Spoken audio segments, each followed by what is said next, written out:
Yeah. So, what's your truth juice about? I'm Aaron Bilks, by the way. Hi, I'm Charlie Kilmer. Good to see you again. The Republican Senate obviously has not been telling the truth to the New Yorkers all across the state. Pick an issue, any issue. Today we're talking about redistricting reform, having an independent redistricting commission, which the Republicans signed last year during the campaign, say, oh yes, we want to do that. Now that they're in power to do it, they're not doing it. So we thought about it. We went to some of our scientific researchers. We came up with this tax-free drink, because we don't want any new taxes, but this tax-free drink, it's called Truth Juice. We're delivering it to all 32 senators. We urge them to drink it and then come clean and tell the New Yorkers across the state the truth about what they intend to do on all of these issues. I have to say, I want to warn them ahead of time. It's scary. It's going to be difficult for them to come forward on this. But once they do it, it's going to be great for New Yorkers and ultimately great for the democratic process. Charlie, besides redistricting, what other issues are you referring to? Well, pick one that we're not referring to. I mean, we've got ethics reform. They've been nowhere on ethics reform. They've been nowhere on a whole host of issues. But today we want to talk about the redistricting issue because we had somebody, I guess, yesterday who was on a report saying that in the heat of the moment they signed this, so they candidly admit that they said that they were going to do something about that. They've broken their pledge to New Yorkers across the state, and now we're going to hold them accountable. But we're bringing this scientifically, medically proven fact, this juice. I don't suggest any reporters drink it while on, but this juice has been shown to actually bring about the truth. So let them have a sip of it and tell New Yorkers what's really going on. You want to try some of it, Charlie? No, I tried it. It was a difficult situation. I'm not going to do it today. But do you want to try something? No. So I missed you're delivering these to who? We're delivering this to all 32 Republican senators so that they can have some. It's refreshing. It's refreshing for New Yorkers. It tastes great. And it's also good to get the truth out about what's going on up here in Albany with the Republican Senate.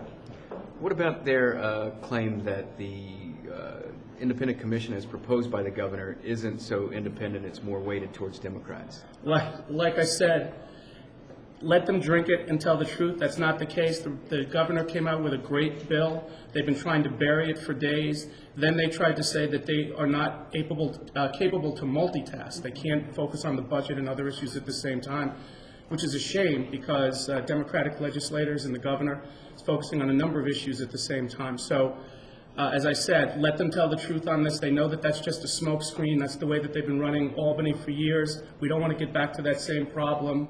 And as I said, this is a good, refreshing way for the truth to come out. What do you make of almost 70 Assembly Democrats signing a letter saying they disagree with the governor that there should be an extension of the millionaire's tax? Well, I mean, I think I would say two things. One is how would they realistically get it through Republican Senate? Number two, this is nothing new. The new Democratic Party campaign on a no new tax pledge. The governor stands strong behind that issue. And since I'm not a legislator or an executive, although God knows I've run a million times to try to be, I'll leave it to those guys to work it out. Charlie, is it proper for the party? I mean, you guys put out an ad basically supporting the government budget, but yet there are many Democrats who oppose it. Is it proper for the party to be taking a position, taking a stand on this? Absolutely. The Democratic Party and the Republican Party have taken stands supporting governors for time immemorial, so it's absolutely... Does it pose the danger of creating a rift in the party? No, it's not going to create a rift at all. I mean, even those who've signed whatever it is urging the governor to reconsider different issues stand 100% behind the governor. We're very active in supporting the governor to get elected. This is a new time. Change is not an easy thing to bring about. You've got to change cultures. You've got to change attitudes. We're willing to do whatever it takes to get that done. And so it's not going to be rift at all. I mean, I talk to people who agree with me. I talk to people who disagree with me. As long as the conversation lines of communications are open, I think that that's terrific. But you said that there's a new Democratic Party. 2/3 of the elected Democrats in the legislature are against the governor on this issue.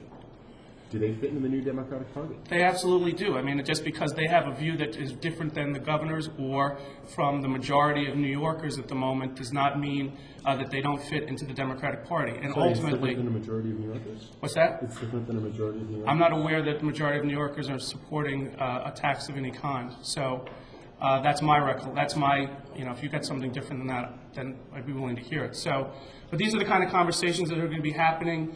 New Yorkers all across the state will be able to weigh in with their local representatives on the millionaire's tax and other issues. And as I said, I'll leave it to the legislators and the executive to work out the final nicer points of the budget. There's a new choice caucus being formed by some Democrats in the Assembly and the Senate who are trying to push back against what they're calling anti-choice fervor that's growing across the country in terms of abortion rights. Do you think a caucus like this is something that's necessary?